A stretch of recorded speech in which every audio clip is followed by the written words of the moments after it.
Hello friends, my name is Manveen Singh, Assistant Professor, Jamtech School of Law, Greater Noida. Friends, today in the subject of law of crimes, we will deal with one of the topic that is the part of Unit 1, and the topic talks about the basic structure of IPC 1860.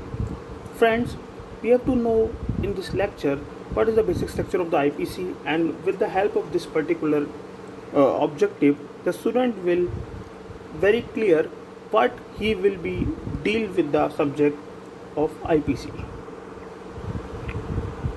Friends, as we all know that this IPC is a comprehensive piece of legislation.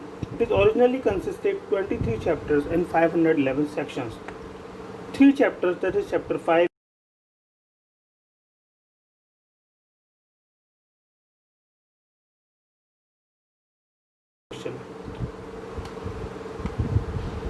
The Indian Penal Code 1860 is divided into 23 chapters, comprises 511 sections.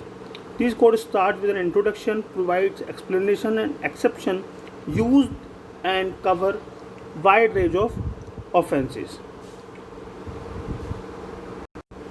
Once we talk about the present act consists 26 chapters and total 549 sections.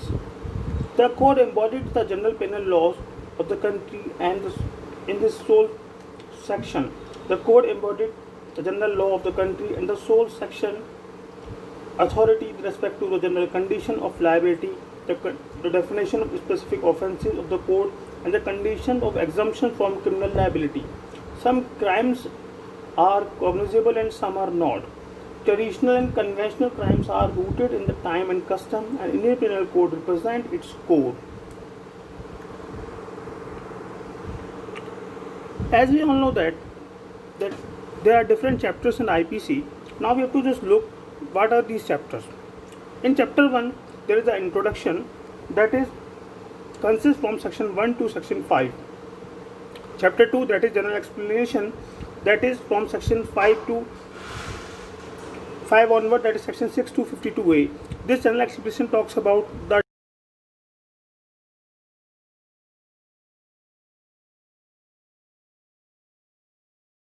definition of public servant, the definition of movable property, the definition of valuable security, the definition of will.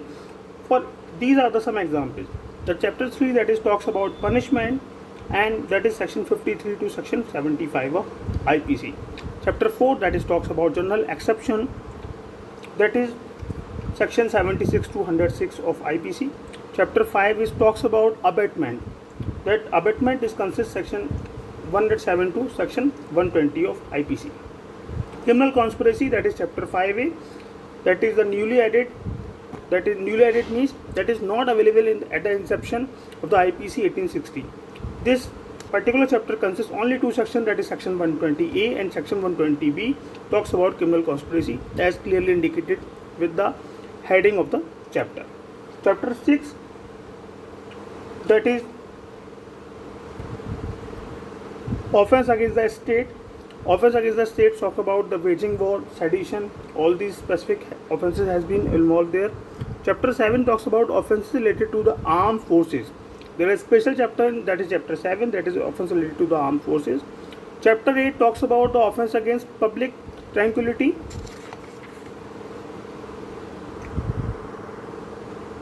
Chapter 9 talks about offenses related to the public servants. Chapter 9A, that is offenses related to the election, that is also added in by the amendment. Chapter 10 talks about the contempt of authority of public servants. Chapter 11 talks about false evidence and offenses against public justice. Chapter 12 talks about offenses related to the coin and government stamps. Chapter 13 talks about offenses related to the weight and measures. Chapter 14 talks about offense affecting public health, safety, convenience, decency and morals. And chapter 15 talks about offense relating to religion. In the further chapters, chapter 16 talks about the offense affecting to human body. In this offense affecting the human body, the main offenses are culpable homicide, murder, attempt to suicide, abetment to suicide, miscarriage, hurt, grievous hurt, and the recently added acid attack under section 326A, and section 326B of IPC. Another chapter, that is chapter 17, that talks about offense against property. In offense against property, the major offenses are theft, extortion, robbery, dacoity, mischief, criminal misappropriation, criminal breach of trust, cheating, forgery, etc. Chapter 18 talks about offense relating to documents and property marks. Chapter 19 talks about criminal breach of contract of services. Chapter 20 talks about offense relating to marriage, that covers bigamy.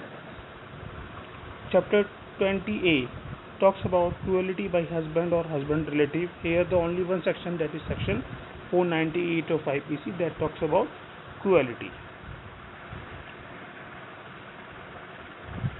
Chapter 21 that talks about defamation, and chapter 22 talks about criminal intimidation, insult and annoyance.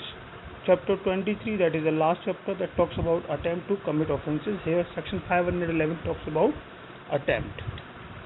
So these are the 23 chapters originally, but now the 3 chapters has been added, that's why it will become 26 chapters, and originally there are 511 sections, but now it is 549 sections.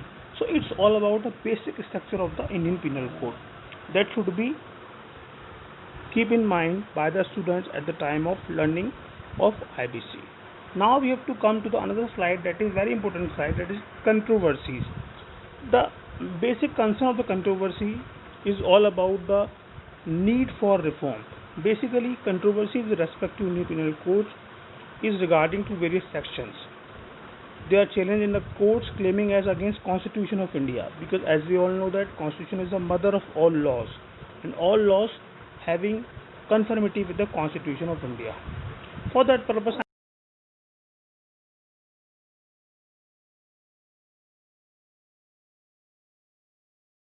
analyze section 377 that talks about unnatural offences in Navtej Singh case, where the court talks about constitutional morality.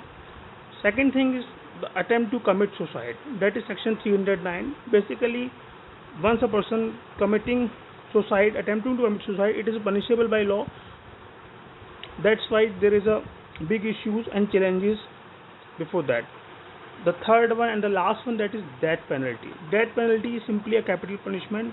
Number of countries abolished death penalty. That's why there is a very big demand and controversy regarding death penalty, that death penalty should be abolished in the IPC itself. But still it is in pending manner. Law Commission recommended 2-3 times regarding this particular, but still the situation is that death penalty is available for the capital offences. So it is all about a basic structure of Indian Penal Code. Hope you learn and enjoy. Thank you.